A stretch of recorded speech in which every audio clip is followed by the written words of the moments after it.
wudu itu asal bahasanya bukan bersuci ya. Kalau bersuci taharah. Itu pengertian fikih ya. Wudu artinya suci, itu pengertian fikih. Secara bahasa, wudu itu berasal dari kata dau'un.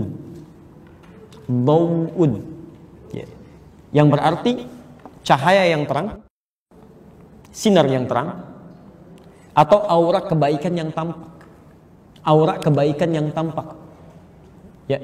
Jadi ada orang-orang yang seakan-akan wajahnya itu ada cahaya gitu sikapnya. Jadi dari jauh Anda sudah lihat enak, ada cahaya kebaikan, teduh melihatnya, tenang perasaan Anda gitu kan? Seperti terangnya cahaya matahari yang diharapkan itu. Dau'un, jamaknya disebut dengan dhiya'un. Quran surah ke-10 ayat ke-5. Walladzi ja'ala asy-syamsa dhiya'an wal qamara nuran. Nah, sekarang saya berikan rumus dan ini akhir dari kajian kita. Saya tutup di sini.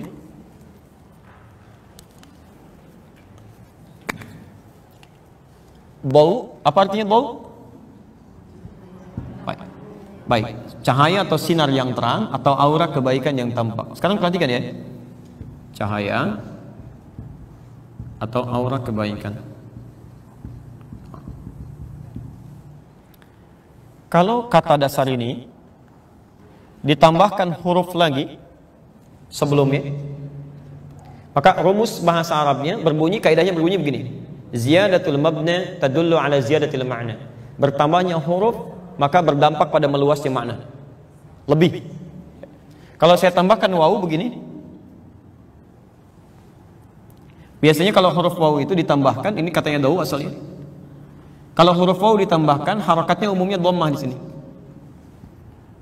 Kalau ini dhammah, ini pun ikut dhammah. Maka turun kemudian kalimatnya menjadi begini, wudu. Dari kata bau yang berarti cahaya yang terang, aura kebaikan yang tampak. Ditambah wawu, maka kalimat yang berubah secara bahasa berarti sinar yang sangat terang atau aura kebaikan yang semakin tampak. Makanya kata Nabi SAW dalam hadis riwayat Muslim, ya satud'a ummati yaumal qiyamati ghural muhajjalin. Umatku itu akan dipanggil di akhirat nanti dengan cahaya yang terang sekali tampak di tubuhnya.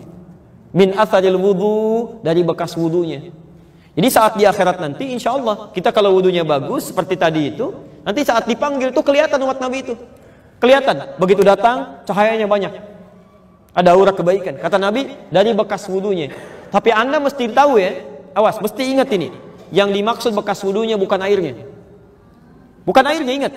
Tapi yang dimaksud ini aura kebaikan yang tampak tadi. Di orang, makanya kalimatnya menggunakan asar. Asar itu jejak perilaku, bukan jejak benda. Jejak perilaku. Jadi kalau antum misalnya berjalan begini, ada tapak di situ. Itu disebut dengan asar namanya. Makanya ada asar sahabat, jejak kehidupan sahabat, sehingga seperti kita melacak lewat jejak langkahnya. Asar. Ya. Makanya kata Nabi, orang yang benar wudunya bisa tampak pada perilakunya, aura kebaikannya. Kira-kira, maaf, semakin bercahaya nggak wajahnya? Semakin bercahaya nggak tangannya? Jadi ada kebaikan yang dia lakukan dari situ. Itu yang menjadikan dirinya mendapat cahaya kebaikan di akhirat nanti. Makanya ibadahnya disebut dengan wudu, ingin memberikan kesan bahwa orang wudu itu pasti sifat dan sikapnya baik. Jadi kalau selama ini ada orang berwudu sifat dan sikapnya tidak baik, ada yang salah dalam wudunya. Ya. Kalau semua orang sudah begini wudunya, mana ada setan yang bisa ganggu? Susah gitu. Ya. Begitu dia mau ganggu, ini taubat kepada Allah. Dia rasakan Allah mengawasi. Ya, karena itulah kemudian besar kemungkinan dia bisa menampilkan setan, menghilangkan waswas dalam dirinya dan lebih dekat dengan Allah Subhanahu wa taala. Jelas sampai sini? Baik, paham insyaallah.